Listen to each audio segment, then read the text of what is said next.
नमस्कार, ये आकाशवाणी चंडीगढ़ है। अब आप अमन सैनी से प्रादेशिक समाचार सुनिए। पहले इस बुलेटिन के मुख्य समाचार। Haryana mass rapid transport corporation ने गुरुग्राम रैपिड मेट्रो प्रणाली को दिल्ली मेट्रो रेल कॉरपोरेशन से गुरुग्राम मेट्रो रेल लिमिटेड को हस्तांतरित करने की प्रक्रिया शुरू की।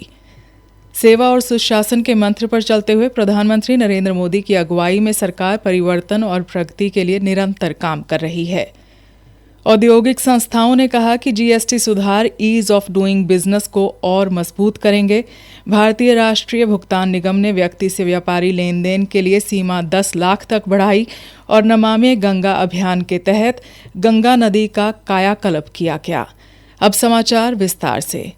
Haryana mass rapid transport corporation HMRTC ने गुरुग्राम रैपिड मेट्रो प्रणाली को दिल्ली मेट्रो रेल कॉरपोरेशन से गुरुग्राम मेट्रो रेल लिमिटेड को हस्तांतरित करने की प्रक्रिया शुरू कर दी है।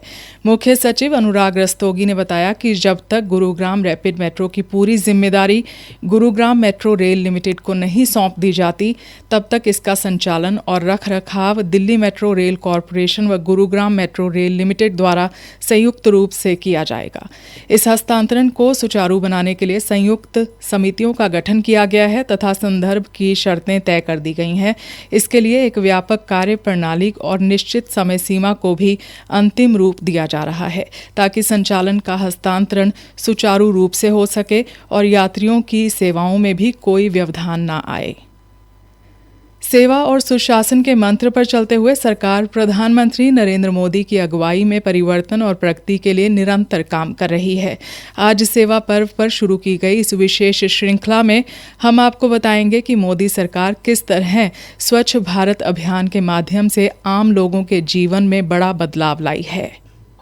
स्वच्छ भारत का इरादा कर लिया हमने, देश से अपनी ये वादा कर लिया हमने। स्वच्छ भारत अभियान शुरू हुए 11 साल बीत चुके हैं। शायद ही किसी ने सोचा होगा कि लाल किले की प्राचीर से शौचालय क्रांति की बात होगी, लेकिन 15 अगस्त 2014 के दिन प्रधानमंत्री नरेंद्र मोदी ने ऐसा कर दिखाया। स्वच्छ भारत का एक अभियान इसी 2 अक्टूबर से मुझे आरंभ करना है और 4 साल के भीतर भीतर हम इस काम को आगे बढ़ाना चाहते हैं। और एक काम तो मैं आज ही शुरू करना चाहता हूँ और वो है हिंदुस्तान की सभी स्कूलों में बच्चियों के लिए अलग टॉयलेट हो, तभी तो हमारी बच्चियां स्कूल छोड़ करके भागेगी नहीं। स्वच्छता अभियान के कारण क्रांतिकारी बदलाव आ रहा है, जिसे दुनिया भी स्वीकार कर रही है। प्रसिद्ध नेचर पत्रिका में हाल ही में एक शोध निबंध प्रकाशित हुआ है। इस शोध को कैलिफोर्निया विश्वविद्यालय के अंतर्राष्ट्रीय खाद्य नीति अनुसंधान संस्थान और ओहायो स्टेट यूनिवर्सिटी ने भारत में खुले में शौच के खत्म होने के बाद आ रहे बदलावों पर अध्ययन किया। इस अध्ययन से पता चलता है कि शौचालय क्रांति से शिशु मृत्यु दर में कमी आई है। शोध पत्र में कहा गया है कि खुले में शौच की कुरीति के खत्म होने से सालाना करीब 70,000 शिशुओं की मृत्यु रोकने में सफलता मिली है। कई महिलाओं की जिंदगी इससे बदल चुकी है। स्वच्छता अभियान की सफलता का अंदाजा इस बात से लगाया जा सकता है कि 12 करोड़ घरों में शौचालय बन चुके हैं। हर घर नल जल योजना के तहत देश के करीब 78% घरों तक पाइप के जरिए साफ पानी की आपूर्ति की जा रही है। स्वच्छ भारत अभियान के तहत देश के शहरों को 2026 तक कचरा मुक्त बनाने का लक्ष्य रखा गया है। अब तो स्वच्छता का अभियान के तहत वार्षिक स्तर पर स्वच्छता सर्वेक्षण हो रहे हैं, जिसके चलते शहरों के बीच स्वच्छ दिखने की प्रतियोगिता बढ़ी है। लोगों की भागीदारी भी बढ़ी है। इसका असर है स्वच्छता के मानचित्र पर भारत की तस्वीर अब पहले से बहुत बदल चुकी है।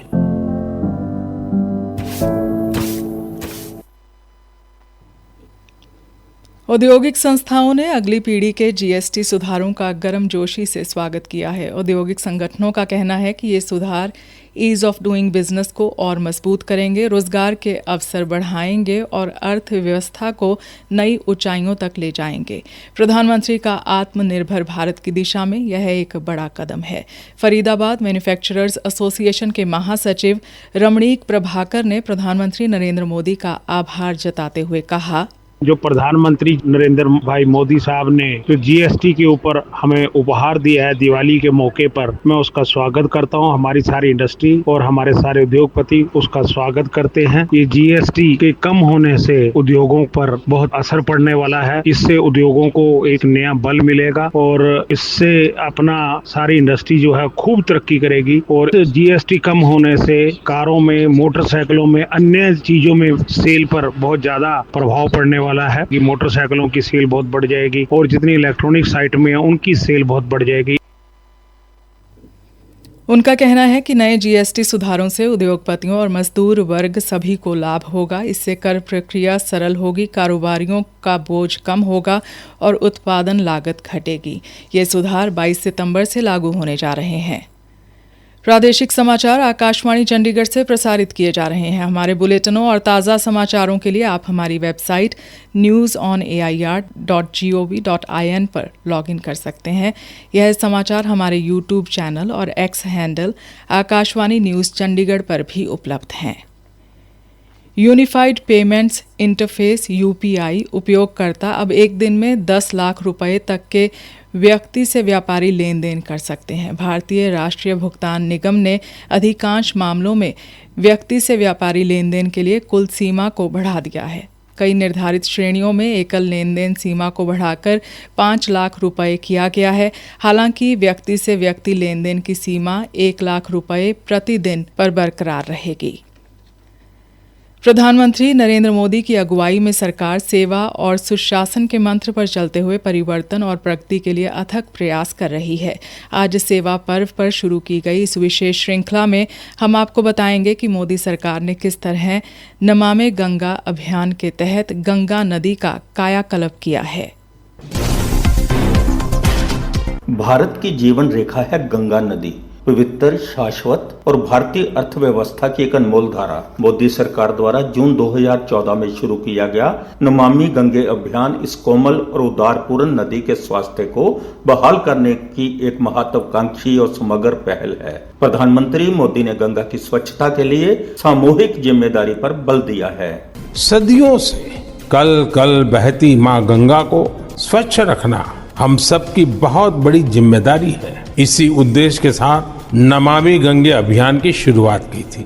नमामि गंगे एक बहुआयामी अभियान है जो नदी की पर्यावरणीय अखंडता और उस पर निर्भर लाखों लोगों की आजीविका दोनों पर केंद्रित है। इस अभियान ने प्रदूषण निवारण में उल्लेखनीय प्रगति की है। सीवेज उपचार क्षमता 2014 के बाद से 30 गुना से भी अधिक बढ़ गई है। गंगा डॉल्फिन की जनसंख्या में वृद्धि नदी की पारिस्थितिकी तंत्र में सुधार का प्रमाण है। गंगा नदी के उन हिस्सों में भी डॉल्फिन देखी जा रही है जिनके बारे में पहले कोई जानकारी नहीं थी। हम सभी के लिए गौरव की बात है कि भारत की इस पहल को आज दुनिया भर की सराहना मिल रही है।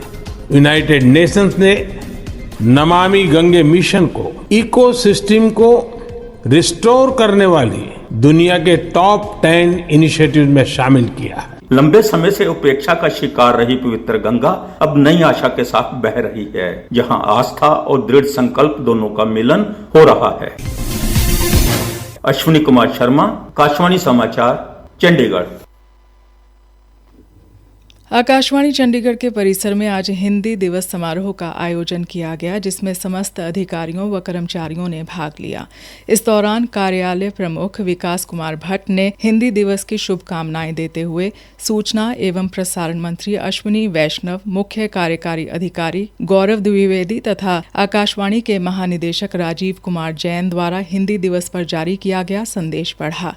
इस अवसर पर तनाव प्रबंधन विषय पर एक कार्यशाला का आयोजन भी किया गया। अंत में मुख्य समाचार एक बार फिर। Haryana mass rapid transport corporation ने गुरुग्राम रैपिड मेट्रो प्रणाली को दिल्ली मेट्रो रेल कॉरपोरेशन से गुरुग्राम मेट्रो रेल लिमिटेड को हस्तांतरित करने की प्रक्रिया शुरू की। सेवा और सुशासन के मंत्र पर चलते हुए प्रधानमंत्री नरेंद्र मोदी की अगुवाई में सरकार परिवर्तन और प्रगति के लिए निरंतर काम कर रही है। औद्योगिक संस्थाओं ने कहा कि जीएसटी सुधार ईज ऑफ डूइंग बिजनेस को और मजबूत करेंगे। भारतीय राष्ट्रीय भुगतान निगम ने व्यक्ति से व्यापारी लेन देन के लिए सीमा 10 लाख तक बढ़ाई। नमामि गंगा अभियान के तहत गंगा नदी का कायाकल्प किया गया। इसी के साथ समाचार बुलेटिन समाप्त हुआ।